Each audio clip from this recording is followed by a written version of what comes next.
साथ संगत जी प्यार से कहना। धन निरंकार जी, आशा करती हूँ आप सभी बहुत अच्छे होंगे। आप सभी का बहुत बहुत स्वागत है आपके ही अपने चैनल पर। एक नई साखी के साथ फिर से हाजिर हूँ मैं। साथ संगत जी, श्रद्धा और विश्वास से ही ईश्वर को प्राप्त किया जा सकता है और आज की सुंदर सी साखी इसी विषय पर आधारित है। चलिए आज की साखी सुनते हैं। साथ संगत जी, एक सेठ बहुत ही धार्मिक और संपन्न भी था। एक बार की बात है कि सेठ ने घर पर पूजा पाठ रखवाया और पूरे शहर को न्योता दिया।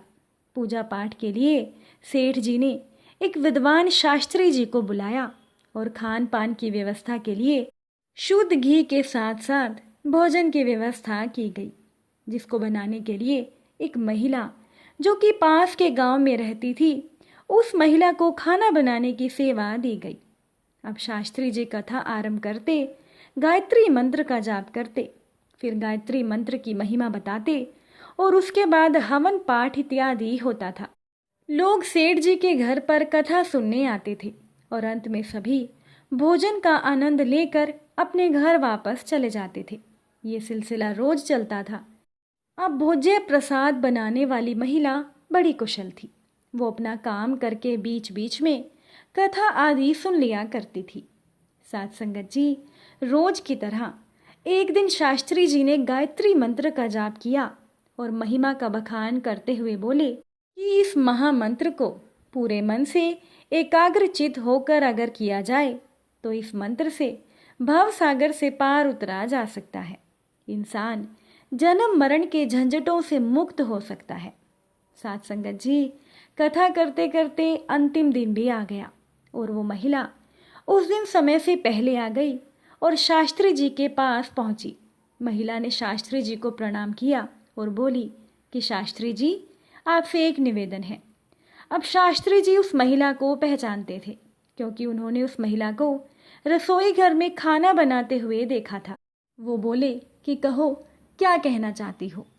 वो महिला थोड़ी सकुचाते हुए बोली कि शास्त्री जी, मैं गरीब महिला हूँ और मैं पड़ोस के गांव में रहती हूँ। मेरी इच्छा है कि आज का भोजन आप मेरी झोपड़ी में करें। अब सेठ जी भी वहीं पर थे। सेठ जी उस महिला की बात से थोड़ा क्रोधित हुए, लेकिन शास्त्री जी ने बीच में ही सेठ जी को टोकते हुए उस महिला का निमंत्रण स्वीकार कर लिया और बोले कि आप तो अन्नपूर्णा हैं। आपने इतने दिनों तक हमें स्वादिष्ट भोजन करवाया। मैं आपके साथ कथा के बाद चलूंगा। वो महिला शास्त्री जी की बात से खुश हो गई और अपने काम में व्यस्त हो गई। काम खत्म होने के बाद वो शास्त्री जी के समक्ष पहुंची और वायदे के अनुसार शास्त्री जी और वो महिला उस महिला के गांव की ओर चल पड़े। जब शास्त्री जी गांव की सीमा पर पहुंचे तो उन्होंने देखा कि सामने नदी है। शास्त्री जी तो रुक गए क्योंकि बारिश का मौसम होने के कारण वो नदी उफान पर थी और कहीं कोई नाव भी दिखाई नहीं दे रही थी।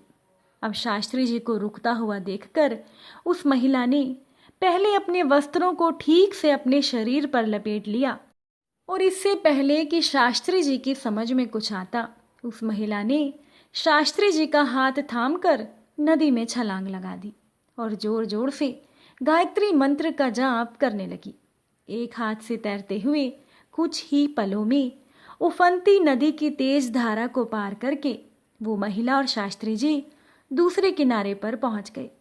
शास्त्री जी तो पूरा भीग गए और क्रोध में आकर उस महिला से बोले कि मूर्ख औरत, ये क्या पागलपन था, अगर हम डूब जाते तो। वो महिला बड़े आत्मविश्वास से बोली कि शास्त्री जी, डूब कैसे जाते, आपका बताया हुआ महामंत्र हमारे साथ था। मैं तो पिछले 10 दिनों से इसी तरह से नदी पार करके आती और जाती हूँ। शास्त्री जी बोले कि क्या मतलब। महिला ने कहा कि शास्त्री जी, आपने ही तो कहा था कि इस महामंत्र के जाप से भव सागर पार किया जा सकता है, लेकिन इसके कठिन शब्द मुझसे याद नहीं हुए। बस मुझे तो गायत्री मंत्र में से ओम भूर्भुवः स्वः ही याद रह गया। तो मैंने सोचा कि भवसागर तो बहुत ही विशाल होगा जिसे इस महामंत्र से पार किया जा सकता है। तो क्या मैं इस आधे मंत्र से छोटी सी नदी पार नहीं कर सकती? तो मैंने अपनी पूरी एकाग्रता से इस मंत्र का आधा जाप करते हुए सही सलामत नदी पार कर ली। बस फिर क्या था, मैंने रोज के 20 रुपए इसी तरह बचाए और आपके लिए अपने घर पर आज की रसोई तैयार की। साथ संगत जी, शास्त्री जी का क्रोध और झुंझलाहट सब कुछ समाप्त हो चुका था।